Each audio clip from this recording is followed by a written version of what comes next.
سورۃ قریش التین کے بعد نازل ہوئی، 4 آیات ہیں، 17 کلمات اور 73 حروف ہیں، مکی صورت ہے۔ قریش کا لفظ جو ہے یہ ایک قبیلے کے نام کے لیے ہے، اور یوں کہنا چاہیے کہ قبائل کا مجموعہ ہے جو نضر بن کنانہ کی اولاد میں سے تھے، اور بنیادی طور پر یہ قرش کی تصغیر ہے قریش۔ ابن عباس کہتے ہیں کہ قرش جو ہے ایک بہت بڑا سمندری جانور ہے جو کشتیاں وغیرہ الٹ دیتا ہے اور دوسری مخلوق کو کھا لیتا ہے، اس کو نہیں کھایا جا سکتا، اس سے قریش اپنے آپ کو منسوب کرتے تھے۔ اور تصغیر جو ہے قرش سے قریش، تو تصغیر تعظیم کے لیے بھی ہوتا ہے، اور عربوں میں جتنے قبائل تھے ان سب میں فوقیت حاصل تھی کس کو؟ قریش کو۔ سورۃ الفیل کے بعد قریش میں بھی دراصل اہل مکہ کو مخاطب کیا گیا ہے، اور ان دونوں صورتوں میں اہل مکہ کو دراصل اللہ کی نعمتوں کی یاد دہانی کرائی گئی ہے جو ان پر تھی، اور نعمتوں کی یاد دہانی کرا کر تذکیر کے ذریعے انہیں اللہ کی طرف رجوع کرنے کے لیے کہا جا رہا ہے کہ دیکھو جس رب نے تم پر احسان کیے ہیں تم بھی اس کی عبادت کرو۔ بسم اللہ الرحمن الرحیم، لإیلاف قریش، قریش کو الفت دلانے کے لیے۔ ایلاف کا لفظ الفت سے، الفت کس کو کہتے ہیں؟ محبت کو، انس کو۔ قریش کو الفت دلانے کے لیے، الفت پیدا کرنے کے لیے، اور الفت کا لفظ کس سے ہے؟ الف لام فے سے، اور الف کہتے ہیں خوگر ہونے کو، مانوس ہونے کو، پھٹنے کے بعد ملنے کو۔ معنی اس کا یہ ہے کہ قریش کے دلوں کو مائل کرنے کے لیے کس چیز کی طرف؟ دین کی طرف۔ اگر اس کو پچھلی صورت کے ساتھ ملایا جائے تو معنی کیا ہوگا کہ اللہ نے قریش پر جو بہت بڑا احسان کیا تھا کہ ان کی حفاظت کی تھی اصحاب الفیل سے، تو یہ واقعہ کس لیے بیان ہوا ہے؟ قریش کو مانوس کرنے کے لیے، اللہ کے دین سے، اللہ کے پیغمبر سے، اللہ کی نعمتوں کا احساس دلا کر اللہ کی طرف متوجہ کرنے کے لیے یہ کہا جا رہا ہے۔ ایلافہم رحلۃ الشتاء والصیف، مانوس کرنا ان کو سردی اور گرمی کے سفر سے۔ سردی گرمی کا سفر کون سا؟ بنیادی طور پر جیسا کہ آپ جانتے ہیں کہ مکہ میں کچھ نہیں اگتا تھا۔ ابراہیم علیہ السلام نے جو دعا کی تھی تو انہوں نے کیا کہا تھا کہ انی اسکنت من ذریتی بواد غیر ذی زرع عند بیتک المحرم، کہ اللہ میں اپنی اولاد کو تیرے حرمت والے گھر کے پاس بسا رہا ہوں، اور ایسی وادی میں ہے یہ کہ جو کچھ نہیں اگاتی۔ فجعل افئدۃ من الناس تہوی الیہم وارزقہم من الثمرات۔ تو اب یہ تھا کہ قریش جو تھے وہ تجارت کرتے تھے، اور تجارت کے لیے گرمیوں میں شام کی طرف جاتے اور سردیوں میں یمن کی طرف جاتے۔ یمن نسبتاً گرم علاقہ تھا اور شام ٹھنڈا علاقہ تھا، اور ان سفروں میں ان کو بہت فائدہ ہوتا، اس تجارت سے یہ بہت کچھ کماتے تھے۔ پھر یہ کہ قریش کی بہت عزت تھی، ان کے قافلے بہت امن کے ساتھ گزرتے تھے۔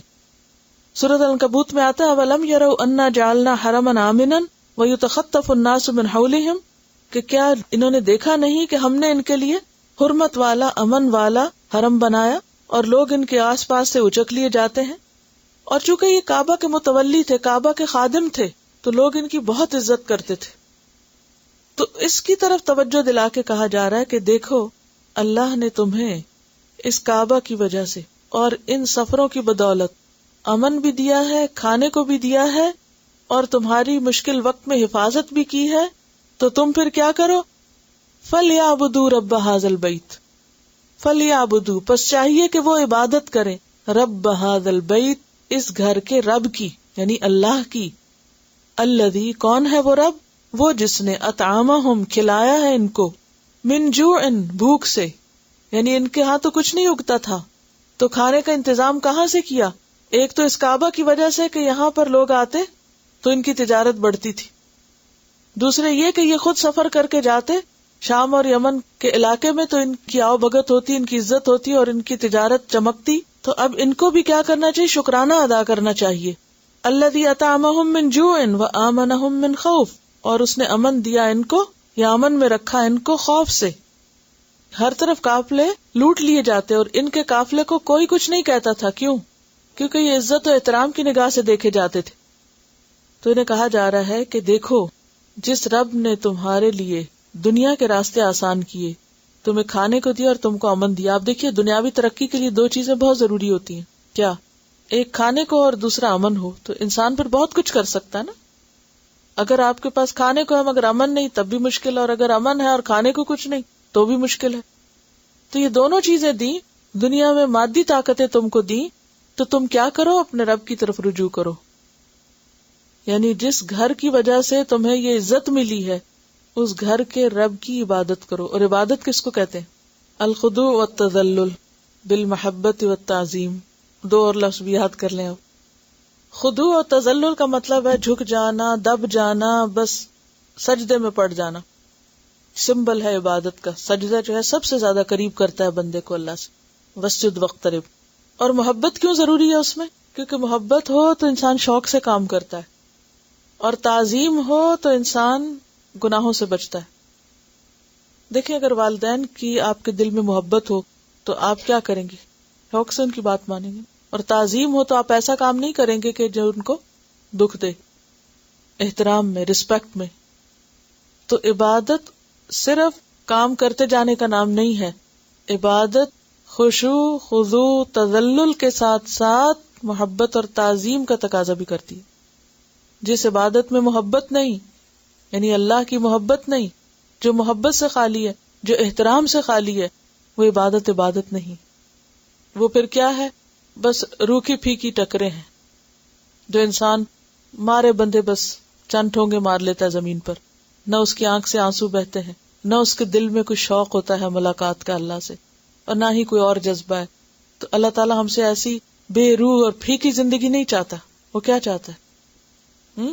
پورے محبت اور شعور اور خشوع کے ساتھ اور عاجزی کے ساتھ اللہ کی طرف بڑھے، عزت احترام کے ساتھ. فَلْيَعْبُدُوا رَبَّ هَذَا الْبَيْتِ الَّذِي أَطْعَمَهُم مِّن جُوعٍ وَآمَنَهُم مِّن خَوْفٍ. اب دیکھیے قرآن کا انداز یہ ہے کہ جہاں اللہ عبادت کا مطالبہ کرتا ہے وہاں اپنی نعمتوں کو بیان بھی کرتا ہے، ان کی بھی یاد دہانی کرے. پہلے پارے میں آپ کو یاد ہوگا یا ایھا الناس اعبدوا ربکم الذی خلقکم والذین من قبلکم لعلکم تتقون الذی جعل لکم الارض فراشا والسماء بناء وانزل من السماء ماء and so on. اور وہاں کا یا ایھا الناس اعبدوا ربکم یعنی عبادت کرو جس رب نے تمہیں کھلایا پلایا اور تمہارے لیے زمین آسمان بنایا اور ساری چیزوں کے انتظام کیے. تو اسی طرح قریش کو بھی کیا کہا جا رہا ہے؟